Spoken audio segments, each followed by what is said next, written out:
That it? Yep. Right, here we go again. Apparently there's quite a few people who looked last week. We're probably down to about 3 this week. So you 3 must be really bored. Anyway, where did I get to last week? Well, that was it, bomb craters and people coming up the river in their barges and whatever. Yeah, that's it, we'll go on from there. Not far from where I used to live, just in the end of the road where I used to live, used to be a water mill. Now, I assume they ground flour in there. I only ever saw it operating once. And now it's not a water mill, it's a Mercedes showroom for their cars. And opposite the water mill used to be a big farm. On the farm, they used to have loads of cows. It was obviously a dairy farm. And every day the cows would walk onto the main road and then up the lane where we lived and go up to the fields and come back. And they did that twice a day. You can just imagine the state of the road after the cows had been up through there. And talking about the state of the road, it wasn't, I can't think of how old I was, no idea at all. But we used to play football in the road, whole gang of us. Somebody bought a car.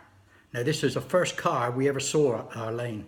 And they parked their car on our football pitch, even though it was a road. We thought that wasn't good at all. Anyway, that was the first car that ever turned up in our road. Heaven only knows how old I was, 7? No idea. But the older ones of you, people like Ken Reese, he'll know. Yeah, the older ones, they'll remember when milk floats were milk floats without electric engines in, and they had a horse on the front. And in Eastleigh, we used to have a dairy called Hans Dairies, and they had a whole load of milk floats, and each one obviously had a horse. Now, apparently, I'm told this is true, that the person who used to pass the end of our road with his milk float and go to Bishopstoke to deliver was Benny Hill. Never saw him, haven't got a clue, but that's what I'm told.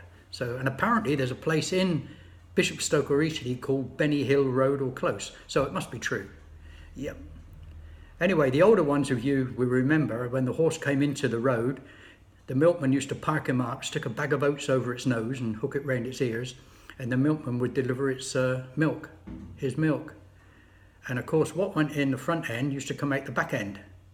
And after the milk float had moved on up further up the road, you get the local ladies would come out with their bucket, first one out got it, with their bucket and their shovel, picked up all the horse dung and took it back indoors.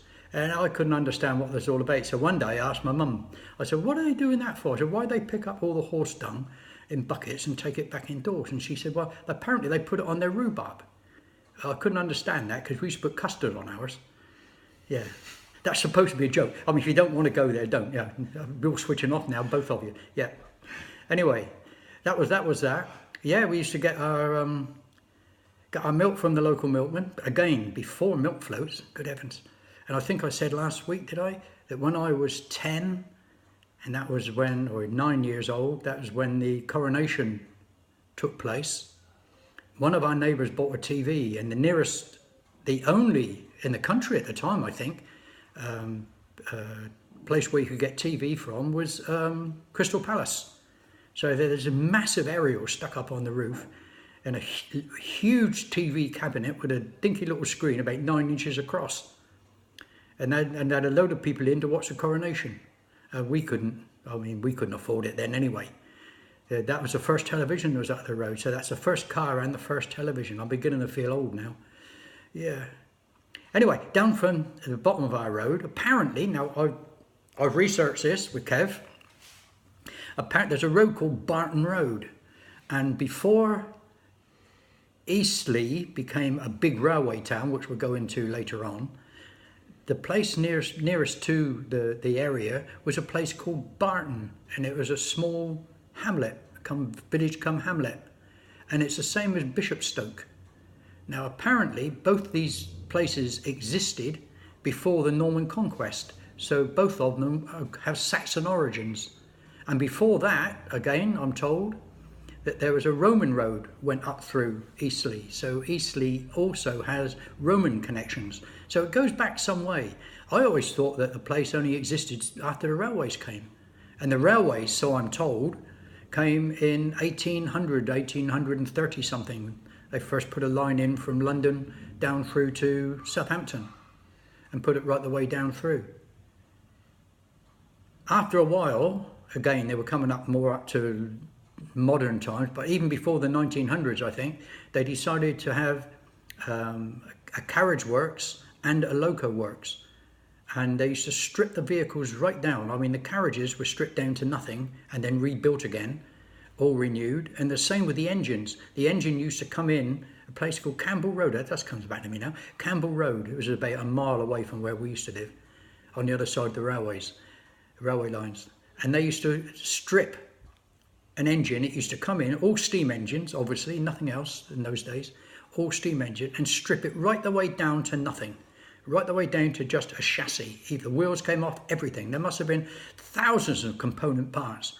And then they would rebuild them and obviously put them all back together and refurbish and then put them back onto the lines again. And of course, in those days, and I'm talking about the 1950s now, every boy did train spotting. And we're not talking train spotting as is in the film, we're talking proper train spotting, where you went down to the local railway station or hung over the local railway bridge and ticked off the numbers in the book, which were hundreds if not thousands of numbers, and every time you saw one of these numbers you put a pencil line through it and say, I've seen that one. And of course we only saw those down south, but I distinctly remember a train called the Iron Duke came in for refurbishment, and every kid in Eastleigh, I think, was down by the railway works waiting to see this vehicle go in to be refurbished. And we all got it. I scrubbed it off of mine. I remember that. Blimey, the things we did for entertainment in those days, unbelievable. But then again, not many people had television, did they? You'd remember that, Ken. Yeah, so we were right back to basics, actually. Not that I minded at all. I mean, we used to play football in the street. We also had a football pitch then on the local park. It wasn't a park, it was a field actually. We went across a bridge over the river and down into the thing, and you kick the ball around the cowpats. And nobody had football boots, everybody played in their wellies. Oh dear, memories come back, don't they? Yeah. But going back to Bishopstoke, apparently we researched this as well, and it's a piece of land given to a bishop by one of the Saxon kings, and that's where that originated.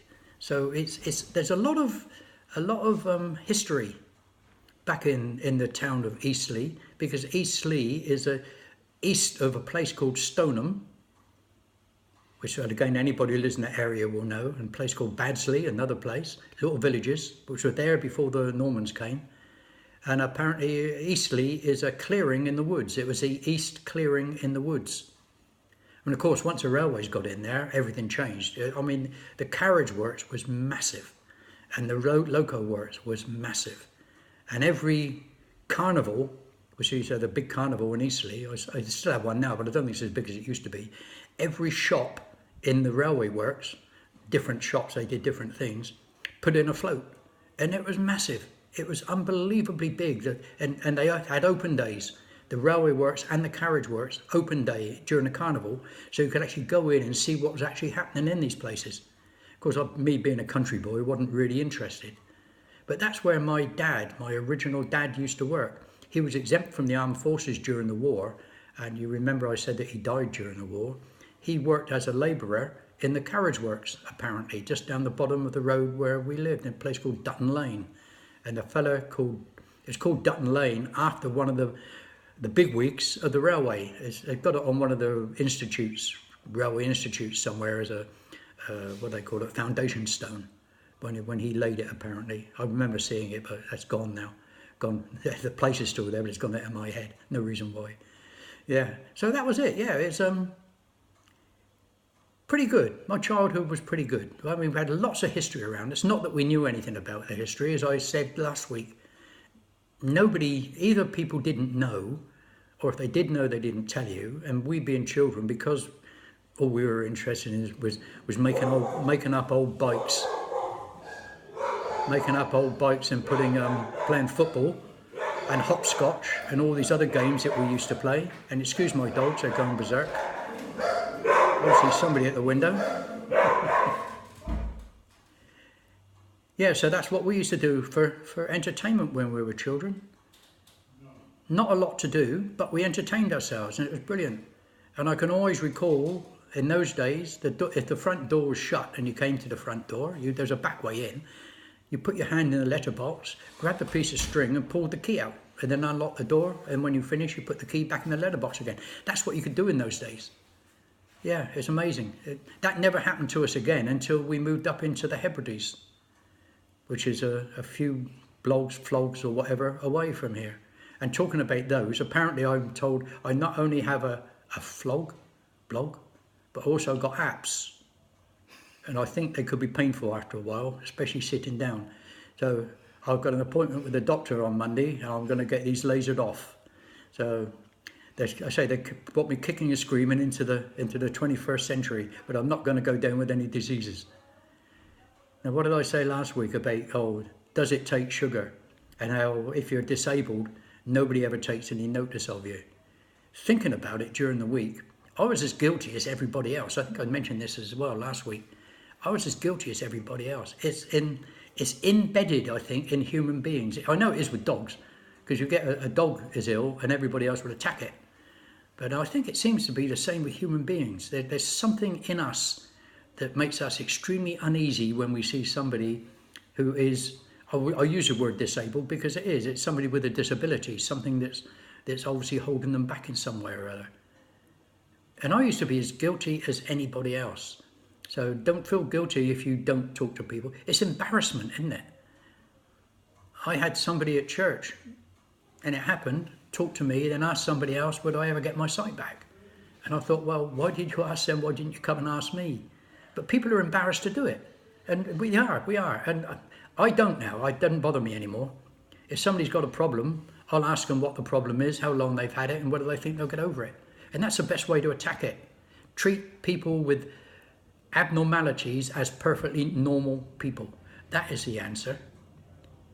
Now, what am I going to talk about now? I don't know. I think I'll probably go and have a lay down. It's very hot down here today. It must be up to 30 degrees again. So it might be a sit down this afternoon and listen to the radio. Oh, we got a thing in the town tonight. It's stock out. It's where all the local shops, particularly clothes shops, bring all their summer stock into the square, up onto the green, so that they can sell them off cheaply before they get their winter stock in. And they have a band playing up there and lots of stalls and all sorts going on. So we might partake of a beer or two tonight, Kevin and myself, and maybe the odd Bifana if they've got them going. So anyway, till next week, you look after yourselves, and I'll probably be down to one next week, and after that be talking to myself. Okay, right, bye then.